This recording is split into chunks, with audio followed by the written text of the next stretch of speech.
What's up, goodies? Welcome back to the channel and to my kitchen, How to Cook. And today we're making stewed oxtail in the kitchen. Fast, easy, and simple. Make sure to subscribe, goodie, if you have not.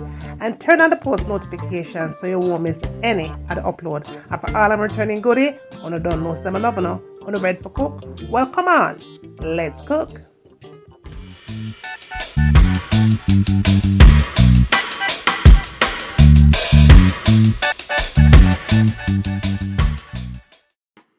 Alright, goodies, on the ready for cook. Come on, let's cook. We have our oxtail here that has been washed nicely with salt, lemon juice, and vinegar. Now, the first thing you want to do before you start seasoning your oxtail, you're going to take out any water that may be left back on the oxtail. So that way when you put your seasons on, it will cling to your meat, alright? To get started, I'm starting off with some salt. Combine that with a little bit of black pepper. To the black pepper, we're adding onion and garlic powder. And I always had more garlic powder than I do the onion powder. Go in with your oxtail seasoning.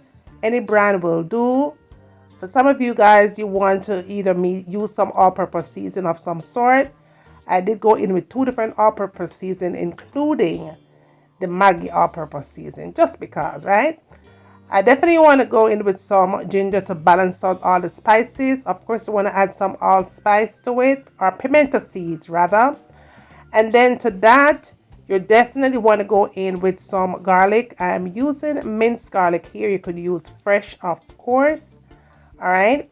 And I'm definitely going to add some green seasoning. I'm using homemade green seasoning today for this recipe, and a few bay leaves. Okay.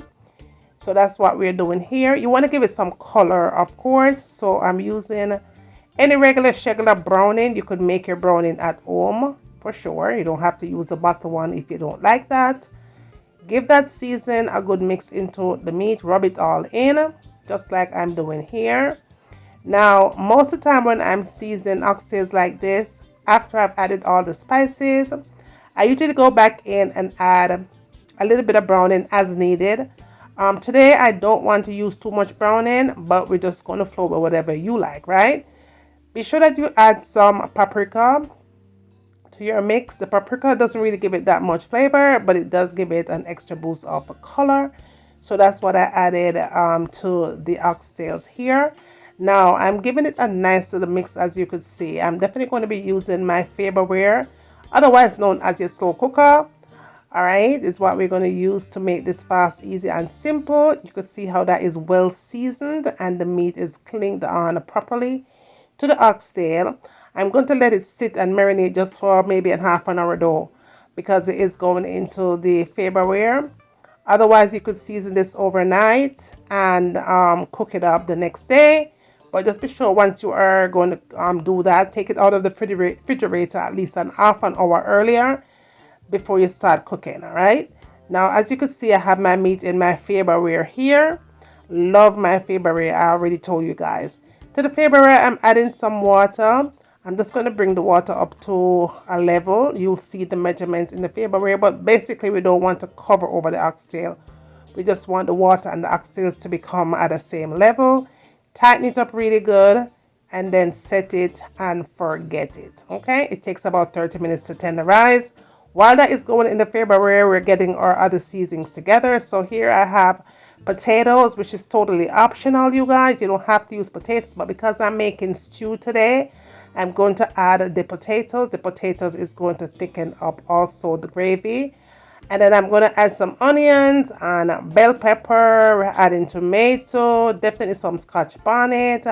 It's getting on time for sure. Okay, so just be sure that you add your seasonings of choice, but whatever you do, do not leave out the onions, because the onions is going to give it a whole lot of flavor here. If you're still here watching me, goodie, and you have not subscribed, please go ahead and hit that subscribe. And if you have not thumbs up the video either, go ahead and thumbs up the video, okay, so that the video could be pushed out into a wider audience. Thank you for all my goodies that stay subscribed and them not give up on them, girl, ever.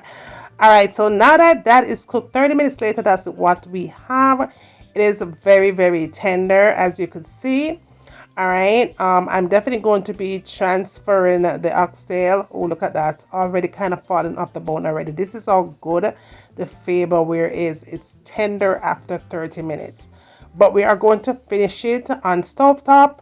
I could have finished it here in the Faberware, but I want to finish it on stovetop for you guys here, okay? So that's what we're going to do here. Faberware, if you have not purchased one of these bad boys, you guys, please go ahead and purchase a Faberware because it's going to change your life forever. All right, it has changed mine. I think I got lazy ever since I bought this, but my husband bought it for me. I'm gonna get lazy ever since. All right, guys. But anywho, let's say this to say that we're going to transfer the oxtails into the pot, stove top right here.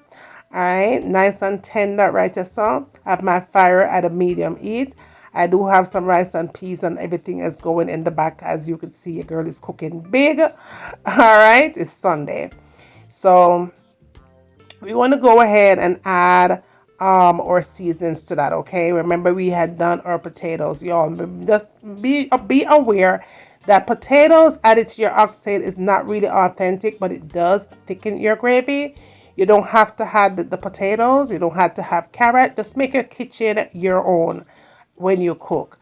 But whatever you do with your oxtails, you want to make sure that you have onions and bell peppers and scallion and thyme and all the other good stuff, your pimento seeds and all of that. Make sure that you add it into your oxtails, especially when you get ready for simmer it, and your scotch bonnet pepper right there. Put those things in there, you guys, all right? Because you want this thing to have a flavor.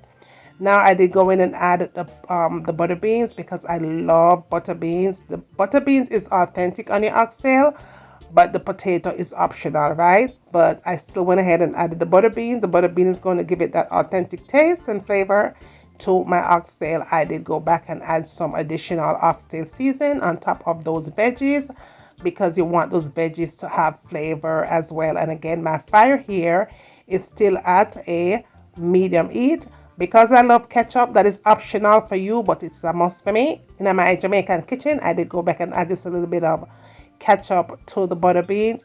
We're not mixing anything around. You're just going to leave it just as it is. Cover it up nice with your fire at a medium heat and let it simmer, manizzle. After it's done all of that, your oxtail, your stew oxtail is finished. Now, if you want it a little bit darker, you could do that, but for me, I was good to go. I didn't want to have my oxtails dark today. No. We're going to leave it just like so. I love it. It came out really nice, filled with nothing but authenticness of flavor. Give the recipe a try, you guys, because you are going to love it. That is it. Make sure that you guys are liking, sharing, and subscribing. Tell a friend, if you tell a friend, go to bring them, come and send them, come, because I am waiting. And when you get doing all of that, tell me what you want to see me cook next in my kitchen. And remember, as always, from my kitchen to your kitchen, enjoy!